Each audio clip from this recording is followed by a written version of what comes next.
फैसला सुन दिया। अच्छा 3 बजे दोबारा मिला, ठीक है। हाँ जी, शुरू करें जी। बिस्मिल्लाहिर्रहमानिर्रहीम। अभी जो यहाँ इलेक्शन कमीशन में आज जो हियरिंग हुई है डस्का NA 75 के सिलसिले में, उसमें जो सबसे ज़्यादा अहम जो बातें हमारे लॉयर सलमान अकरम राजा साहब ने कही, और उन्होंने ये इस्टेब्लिश करने की कोशिश की और इस्टेब्लिश कर दिया कि ये NA 75 में सिर्फ ये धांधली नहीं हुई, ये कॉन्स्पिरेसी का हिस्सा था। और ये कॉन्स्पिरेसी हाईएस्ट लेवल पर, ये मैं कह रहा हूँ हाईएस्ट लेवल पर ये कॉन्स्पिरेसी, क्योंकि सलमान साहब ने तो जाहिर है ये सिर्फ सवाल पूछे थे कि IG साहब को कॉन्स्पिरेसी करने की क्या ज़रूरत है, चीफ सेक्रेटरी साहब को कॉन्स्पिरेसी करने की क्या ज़रूरत है, एक इलेक्शन ज़बरदस्ती जीतने की क्या ज़रूरत है, जब तक ये हाईएस्ट अथॉरिटी, और आपको पता है हाईएस्ट अथॉरिटी पाकिस्तान में इमरान खान है। उस्मान बुज़दार को तो हम कंसिडर ही नहीं करते, उनमें इतना विजन ही नहीं है कि वो धांधली करवाएंगे। ज़ाहिर है वो तो इंस्ट्रक्शंस फॉलो कर रहे थे, लेकिन असल जो मुजरिम है इसमें, जिसकी तरफ उंगली उठती है, जिसने पाकिस्तान का नाम बदनाम किया, जिसने पाकिस्तान का इलेक्टोरल सिस्टम को और मजीद ख़राब कर दिया। आप सबको पता है 2018 में PMLN के से कैसे इलेक्शन छीना गया था और किस तरह से RTS बिठाया गया था। तो हमें तो वो खदशात थे जिसकी वजह से हम पूरी रात पहरा दे रहे थे। ये कहते हैं ना SN इकबाल साहब क्या कर रहे थे और बाकी लोग क्या कर रहे थे, इसलिए हम वहाँ मौजूद थे कि हमें पता था कि अगर हम यहाँ पूरी रात नहीं मौजूद होंगे तो 2018 वाला हाल होगा, और वो हम नहीं होने देंगे। और हमने इनको पकड़ लिया धांधली करते हुए, और उस कॉन्स्पिरेसी को एक्सपोज किया आज सलमान अकरम राजा ने कि पूरा दिन में क्या कुछ होता रहा, किस तरह से लोगों को डराया गया। उन्होंने ये भी बताया है और कमीशन के सामने रखा है कि वो जो 20 पोलिंग स्टेशंस थे जिसके प्रिसाइडिंग ऑफिसर्स लापता हो गए थे या लापता कर दिए गए थे, वो सुबह 6 बजे 3 डालों में वो 20 के 20 कैसे मौजूद हुए। अब ये सोचने की बात है वो कहाँ मौजूद थे, 13 घंटे तक कहाँ थे, और कौन उनको 3 डालों में लेके आया था।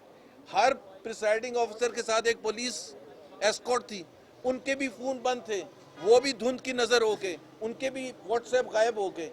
तो ये इतनी बड़ी कॉन्स्पिरेसी है कि इसमें हमारा जो नुक्ता नज़र है वो ये है कि इसमें सिर्फ 20 या 25 या 56 पोलिंग स्टेशंस पर हमें री इलेक्शन नहीं मंजूर है, हमें पूरा इलेक्शन दोबारा डस्का NA 75 का चाहिए, क्योंकि ये कॉन्स्पिरेसी का हिस्सा था, इसके लिए प्लान किया गया। एक जो और बहुत बड़ी बात आज कमीशन के सामने रखी गई वो सिक्योरिटी ऑफिसर के हवाले से, उनका नाम क्या था, जुल्फिकार साहब।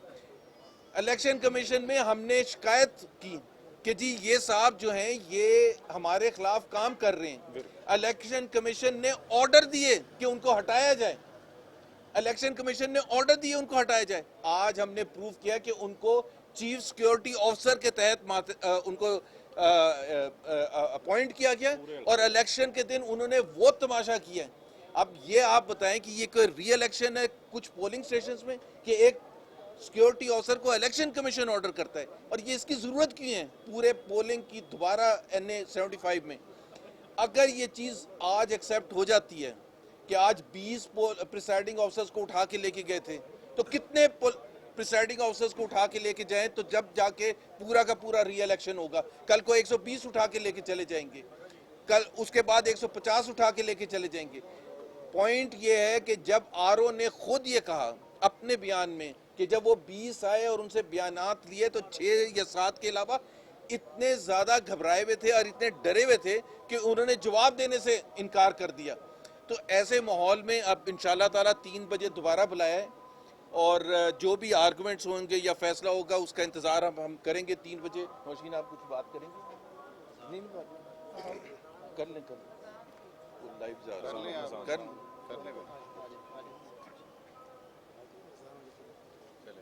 We can wait for Azan.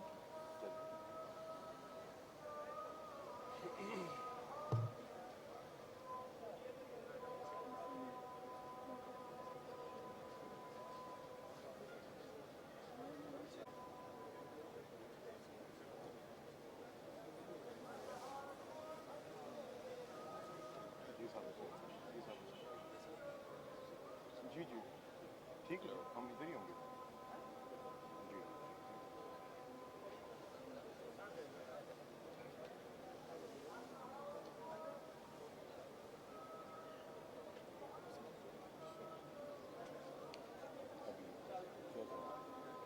Controversial है अभी सपोर्ट कर दिया रिजल्ट के लिए जी सर एक सर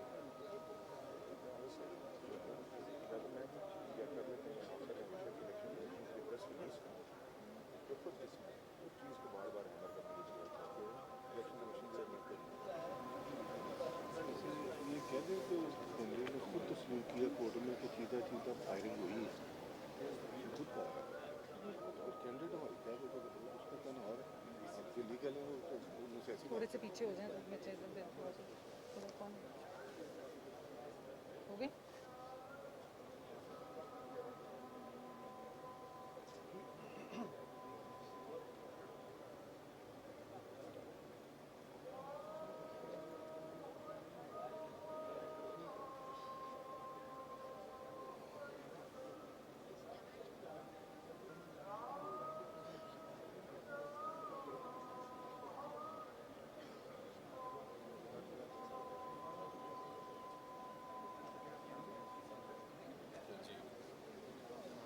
बिस्मिल्लाहिर्रहमानिर्रहीम। आज ये जो भी हेयरिंग हुई है, हमें जहाँ जहाँ रिजर्वेशन थी, आपको पता है NS 75 का कंप्लीट जो है सारा इलेक्शन जो है कंट्रोवर्शियल हो चुका है। खाली 20 तक हम नहीं रह गए, 20 प्रिजाइडिंग ऑफिसर्स जो कि PP 41 की धुंध में फंसे रहे और बाकी इलाका जो डस्का सिटी और बाकी उसके सराउंडिंग्स थी वो फायरिंग की नज़र हुआ। वहाँ पे वोटर्स को रिफ्रेन किया गया, रिस्ट्रेन की गया, दरवाजे बंद रखे गए। आज हमारे ऑपोजिशन के कैंडिडेट ने खुद एडमिट किया है कि जो PP 41 के 20 पोलिंग स्टेशन रोके गए थे वहाँ पे उनका स्ट्रॉन्ग होल्ड है, वो उनका आबाई इलाका है। तो इस पे चीफ साहब ने उनसे पूछा कि डस्का जो PMLN का गढ़ समझा जाता है, जो एक ऑपोजिशन मेरा, जैसे कि मैं अपनी बात करूं, मेरा स्ट्रॉन्ग होल्ड है जो मैं करती हूं, उस पर मैं मेरी यही है स्ट्रॉन्ग कि मेरा स्ट्रॉन्ग होल्ड जो है वो डस्का सिटी है। तो वहां पे कास्टिंग 18% से 25% तक नहीं बढ़ी, जबकि PO जो इनके प्रिजाइडिंग ऑफिसर्स 20 पोलिंग स्टेशंस का रिजल्ट लेकर आए, वहां पे टोटल कास्टिंग 88% तक भी गई। हमारे जो भी रिजर्वेशन थे, हमारे वकील साहब ने उनको जस्टिफाई किया और हम वेरी होपफुल कि अब जो भी रिजल्ट आएगा वो वोट को इज्जत दो का बयानिया, PMLN का बयानिया वो इंशाल्लाह सुरखरू करेगा। और जो सीट PMLN ने हमेशा 5 बार पिछले इलेक्शंस में भी जीती है, इंशाल्लाह जीत हमारी है इंशाल्लाह। ये बताएं फैसला 3 बजे आएगा। आपके तो बहुत के परम फैसला इस तरह कहा जा रहा है, अगर वो पूरे हल्का नहीं खोलते, वही 23 पोलिंग स्टेशन पे आते हैं तो क्या हम चैलेंज करेंगे? देखिए, हमारा जो लीगल ऑप्शंस होगा वो जब फैसला आएगा उसके बाद हम देखेंगे। अल्लाह करेगा, जैसे नौशीन साहिबा ने कहा कि बिल्कुल हमें उम्मीद है कि ये पूरा री इलेक्शन होगा, क्योंकि ये सिर्फ इस डस्का के हवाले से बात नहीं हो रही है, ये पाकिस्तान के फ्यूचर की बात हो रही है। और पाकिस्तान का जो पास 2018 में हुआ था उसको एक सही सिमत पर लगाने की बात हो रही है। अगर आज हमने ये छोड़ दिया मामला तो अल्लाह ना करे ऐसा हो, लेकिन अगर वो होता है तो फिर हम अपने लीगल ऑप्शंस जो भी हैं हम उसको देखेंगे, legal plus political options. Because Maryam Sahiba ने जैसे कहा कि फिर हम हमारा दूसरा रुख भी पूरी कौम देखेगी इंशाल्लाह ताला, और हम ज़बरदस्त तरीके से फाइट करेंगे। एक चीज़ का मैं दोबारा कर दूं कि एक ये कहते हैं कि जी एहसन इकबाल साहब वगैरह ने जो रिक्वेस्ट की थी 3 बजे रात को कि सिर्फ इन पोलिंग स्टेशंस पर री इलेक्शन की रिक्वेस्ट की थी, उस वक्त तक इलेक्शन कमीशन का कोई नोटिफिकेशन नहीं आया था। नोटिफिकेशन जब आया है इलेक्शन कमीशन का और उसमें उन्होंने जो बुनियाद बनाई उस कॉन्स्पिरेसी की और उस धांधली की पूरे हल्के में, उसकी बुनियाद पर हमने यहाँ इलेक्शन कमीशन में आके पूरा री इलेक्शन हमने डिमांड किया है। तो हमारा डिमांड इस बेसिस पर नहीं था। आपकी कैंडिडेट ने एप्लीकेशन के अंदर जो रिमेनिंग 37 जो पोलिंग स्टेशन थे उनके रिजल्ट को एक्सेप्ट किया है।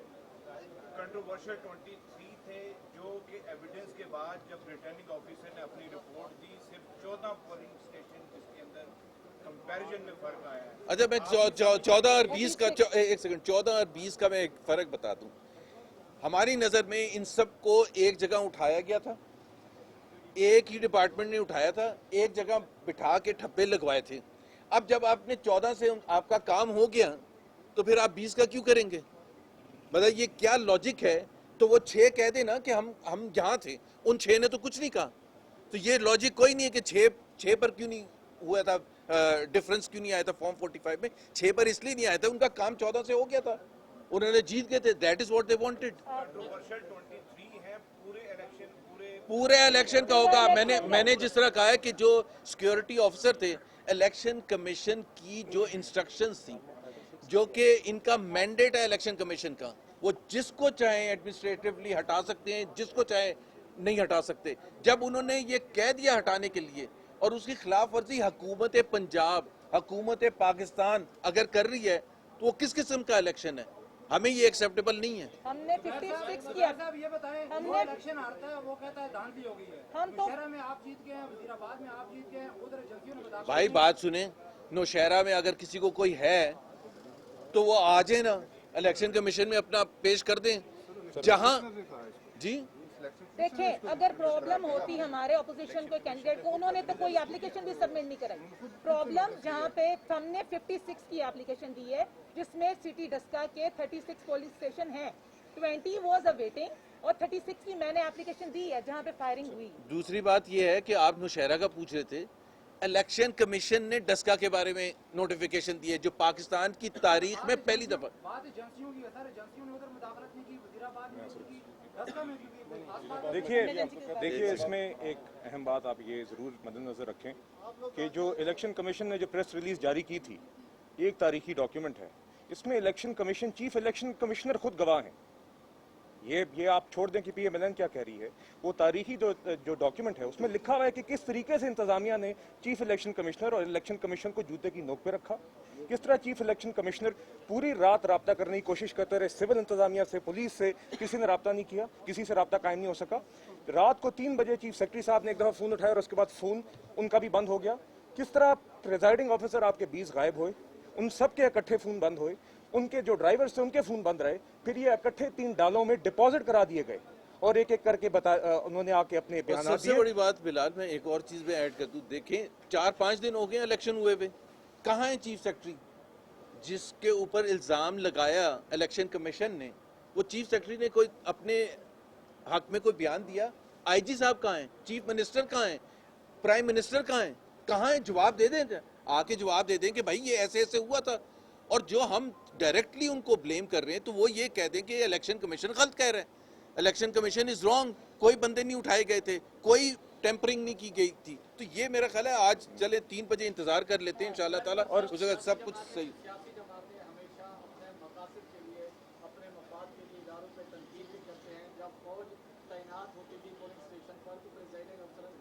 देखिए मैं उसका जवाब दे, मैं आपको जवाब, सियासी जमातों की तरफ से एतराज आया, अब जिसकी सियासी हुकूमत होगी इससे बड़ा सुन लें, जवाब देने दें, मैं समझ गया आपका सवाल। दूसरा, ये जो गायब हुए हैं प्रेसिडेंट अफसरान, इनको किसने गायब किया? किसी शख्सियत? अच्छा, पहले तो मैं फौज के हवाले से, हमने कभी भी नहीं ये कहा ये इलेक्शन कमीशन का इस्तेकाक है कि वो अगर सिक्योरिटी के लिए बुलाते हैं फौज को या पुलिस को या रेंजर्स को, तो उनका हक है कि वो कहाँ तैनात करते हैं। हमने कब कहा है कि जी फौज को वहाँ आप नहीं बुला सकते? ये प्लीज इसमें कोई डिफरेंशिएशन करें। हम ये कहते हैं कि जी जो उनका काम है वो आके करें, उससे आगे अगर वो बढ़ेंगे तो उधर हमें इतराज होता है। Please understand that. ये तो उस्मान बुज़दार और इमरान खान बताए ना कि उन्होंने किडनैप किससे करवाया था, हमारे से पूछ रहे हैं आप, मतलब उनका कोई काम है या नहीं है? और दूसरी बात यह है कि इस मामले के अंदर देखिए इस मामले में आज एक कमीशन की हेयरिंग के दौरान ये बात भी आई थी, ये पूछा गया पीटीआई के कैंडिडेट से कि दोनों ही जो कैंडिडेट्स होते हैं इलेक्शन में, दोनों को ही बेताबी होती है कि इलेक्शन के रिजल्ट सामने आए, तो क्यों पीटीआई के कैंडिडेट को बिल्कुल तशवीश नहीं हुई इस बात पे उस रात कि हमारे प्रेसिडिंग अफसर नहीं आए? अगर उनको उस पूरी सुबह लेट नाइट और पूरी सुबह इंतजार में, हमें तो बेताबी थी, हमें तशवीश थी कि ये क्यों लेट हो रहे हैं, जिस तरह एक नेचुरल अमल है किसी भी कैंडिडेट को, तो उनको क्यों नहीं थी? एक सवालिया निशान है। उसकी वजह यही है कि ये खुद मुलविस थे। चलें, थैंक यू जी, थैंक यू वेरी मच।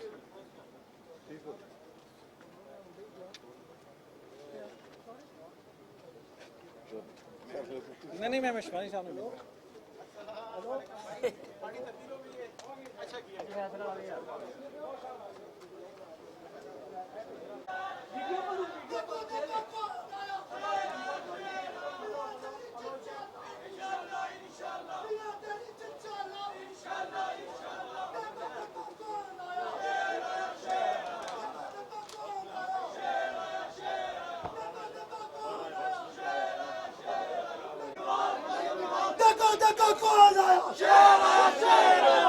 देखो कौन आया शेर आया शेर आया देखो कौन आया शेर आया शेर आया देखो कौन आया शेर मियां मोहम्मद नवाज शरीफ जिंदाबाद बोचर जिंदाबाद बोचर मुर्दाबाद बोचर मुर्दाबाद बोचर मुर्दाबाद बोचर मुर्दाबाद बोचर मुर्दाबाद बोचर मुर्दाबाद पीछे प्लीज शेर इंशाल्लाह फिर भागने जा रहा है इंशाल्लाह पूरे पाकिस्तान में शेर की आवाज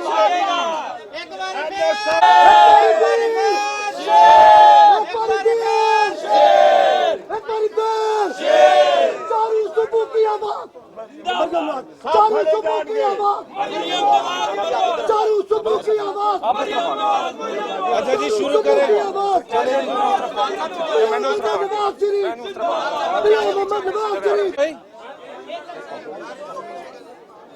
आवाज थोड़ी जी अच्छा जी बिस्मिल्लाहिर्रहमानिर्रहीम। अभी फैसला इलेक्शन कमीशन ने सुनाया है और वो फैसला आप सबको पता चल चुका होगा, पूरी कौम को पता चल चुका होगा। NA 75 में इलेक्शन दोबारा ऑर्डर किया गया है और इसके लिए सबसे पहले तो हम अल्लाह ताला का शुक्र अदा करते हैं कि अल्लाह ताला ने सच और झूठ में फ़र्क सबके सामने आ गया। और इसमें सबसे बड़ी बात यह है कि आज एक बार फिर इमरान खान साहब उस कॉन्स्पिरेसी करते हुए पकड़े गए जो धांधली करने के लिए उन्होंने पूरी कॉन्स्पिरेसी बनाई थी, जिसमें पूरी एडमिनिस्ट्रेशन, पूरा इनका जो पंजाब की हुकूमत थी उस्मान बुज़दार से लेके तमाम दूसरे लोग, और वो बैठ के बनी गाला में और चीफ मिनिस्टर हाउस लाहौर में बनाई गई थी और रेड हैंडेड पकड़े गए। उसके लिए उन्होंने वो हरबे इख्तियार किए जो कमीशन भी हैरान हो गया, इलेक्शन कमीशन भी हैरान हो गया। बंदों को उठा लिया, पूरा दिन गोलियां चलती रहीं, ऐसी फजा पैदा की गई कि जिसमें लोगों को बाहर निकल के वोट डालना मुश्किल हो गया। और इस वजह से इलेक्शन कमीशन ने NA 75 का इलेक्शन जो हुआ था उसको नल एंड वॉइड डिक्लेयर किया है। और इस वजह से PTI के लिए मेरा ख्याल है, वो कह रहे हैं कि जी हफीज शेख और यूसुफ रजा गिलानी के इलेक्शन का इंतजार करें वोट ऑफ नो कॉन्फिडेंस का। ये आज हो चुका है वोट ऑफ नो कॉन्फिडेंस, ये आज से इनकी हुकूमत का तख्ता हो चुका है और इंशाअल्लाह ताला आइंदा आने वाले, और हम ये डिमांड करेंगे, ये सिर्फ नल एंड वॉइड नहीं हुआ, इसकी जो कॉन्स्पिरेसी जिसने की थी जिसमें इमरान खान सबसे आगे थे, उनके खिलाफ फैसला आना चाहिए, उनके खिलाफ क्रिमिनल प्रोसीडिंग्स होनी चाहिए। क्योंकि जब तक ये नहीं सामने आएगा कि हुआ क्या था और किसने बैठ के कॉन्स्पिरेसी की थी, कौन कौन लोग इन्वॉल्व थे, तो मेरा ख्याल है उस वक्त तक इंसाफ के तकाजे पूरे नहीं होंगे। और हम चाहते हैं कि इंसाफ के तकाजे पूरे हों। हमने रिक्वेस्ट की थी, डिमांड की थी कि जो हमने पूरी कौम ने देखा था, और आज मेरा ख्याल है जितना ज़्यादा 2018 के इलेक्शन का जो हमने शोर मचाया था, आज अल्लाह ताला ने पूरी कौम के सामने ये दिखाया कि 2018 में क्या कुछ होता रहा था। वो पूरे 270 हल्कों का इंतखाब था, आज एक हल्के का इंतखाब था और पूरी कौम ने देख लिया कि ये किस हद तक जा सकते हैं। आज इन्होंने 20 उठाए थे प्रिसाइडिंग ऑफिसर्स, अगर इनको उठाने होते तो ये 120 भी उठाते। और ये जो सिलसिला अभी रोका गया है, ये लड़ के जद्दोजहद करके लीडरशिप का, हजारों कारकुनों का, मरियम नवाज की आवाज़ जो उन्होंने उठाई जिस दिन से ये इलेक्शन हुए थे, वार्निंग दी गई, बार बार ये बताया गया कि जी ये क्या हरबे इख्तियार कर सकते हैं, हमने तो पहले ही बता दिया था। और आज इलेक्शन कमीशन के हम शुक्रगुजार हैं कि उन्होंने वो फैसला किया है जो पाकिस्तान की तारीख में लिखा जाएगा, क्योंकि इंशाअल्लाह ताला इससे पाकिस्तान में फ्यूचर के जितने भी इंतखाबात होंगे, अब होगा ना बाई इलेक्शन NA-75, फिर हम देखेंगे कि कौन इमरान खान और कौन उस्मान डार आके कोशिश करेगा ये इंतखाबात को धांधली करने के लिए। तो एक तो ये रास्ता हमने रोक दिया है, लेकिन इसका मतलब ये नहीं है कि हम आराम से बैठ जाएंगे। हमारे जब इलेक्शन होगा, कैंपेन होगी और इलेक्शन का दिन होगा या उसके बाद काउंटिंग होगी, और फिर हमें अब एक और हमारी जिम्मेदारी होगी है कि हमने प्रिसाइडिंग ऑफिसर्स की भी प्रोटेक्शन करनी है कि वो जब निकलते हैं तो कहाँ जाते हैं। अब इनका मसला ये है कि ये फिर कोई सरप्राइज करेंगे, फिर इमरान खान साहब कुछ कोशिश करेंगे कि किसी ना किसी तरह से धांधली की जाए। तो एक बार फिर अल्लाह ताला का शुक्र और हमारी लीडरशिप को मुबारकबाद, खास तौर पर मरियम नवाज साहिबा को, नवाज शरीफ साहब को, जिन्होंने पूरी कौम को एहसास दिलाया कि हम किस जगह खड़े हैं, और अगर हम लड़ के और इलेक्शन कमीशन जाके अपना फैसला नहीं करवाते हैं और जो इंसाफ की बुनियाद पर है, तो आज पूरी कौम ने देख लिया और अल्लाह ताला का शुक्रिया। और सबसे बड़ी जो मेरा ख्याल है जो इस NA-75 के जो उभर के सामने आए as a major political leader, जो वहाँ की कैंडिडेट थी, मेरा ख्याल है वो अपने शुक्र का इजहार करेंगी आज।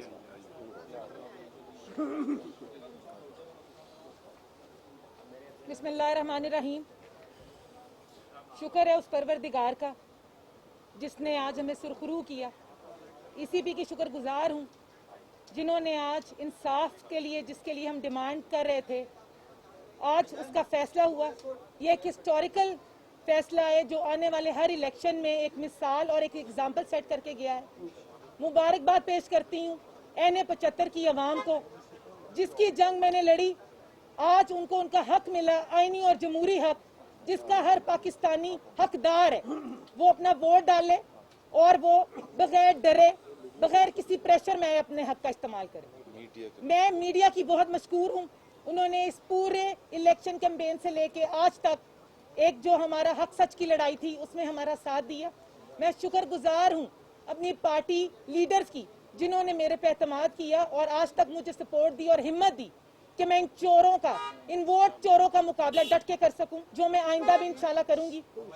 मैं NA-75 डस्का को बहुत मुबारकबाद देती हूं कि जिन्होंने डंडे खाए, गोलियां सही, लेकिन फिर भी वोट कास्ट करने के लिए लाइनों में लगे रहे। तो डस्का मुबारकबाद, मुबारकबाद डस्का को। जबरदस्त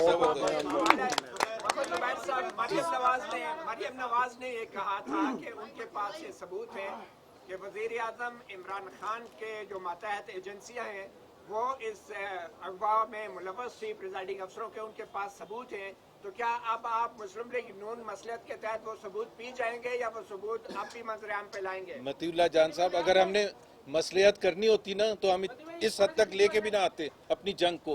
तो हमें किसी से डर खौफ नहीं है, लेकिन जब हम यहाँ खड़े होके इमरान खान का नाम लेते हैं जो कि सिलेक्टेड वजीर आजम है, तो हमें कोई डर खौफ नहीं है। बिल्कुल सबूत देंगे जब क्रिमिनल प्रोसीडिंग्स होंगी इमरान खान के खिलाफ। अभी हम सबूत हाथ में ले रहा तो नहीं, पहला सबूत तो इलेक्शन कमीशन को हमने दे दिया और इलेक्शन कमीशन ने वो सबूत मान लिया।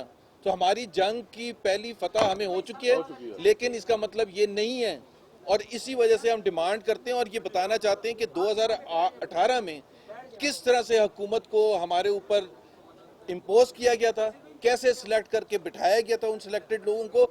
अगर एक हल्का इमरान खान साहब हार जाते तो मेरा नहीं ख्याल है कोई इतना बड़ा मसला होता, लेकिन ये अल्लाह ताला ने एक दिखाना था पूरी कौम को और वो उन्होंने दिखा दिया। एक्सपोज करना था, एक्सपोज हो गए थे। अल्लाह ने चोर साबित करना। बताइए कि आप अभी मुबारकबाद दे रहे हैं चोर हैं, लेकिन 3 मार्च के इंतखाबात में तो आपका एक वोट तो कम हो चुका। एक वोट कम हो गया, और ये शाहिद खाकान अब्बासी साहब ने इसका इशारा दिया था कि एक तो ये 3 मार्च की तैयारी का सिलसिला है कि जी एक वोट जो इन्होंने देना था, एक वोट का फर्क नहीं होगा इंशाल्लाह ताला। सो हमें इतना अफसोस शायद नहीं होगा जब शाम को 3 मार्च के रिजल्ट आएंगे और हफीज शेख साहब का और PTI का जनाजा निकलेगा, तो उस जगह हमें एक वोट नहीं याद आएगा।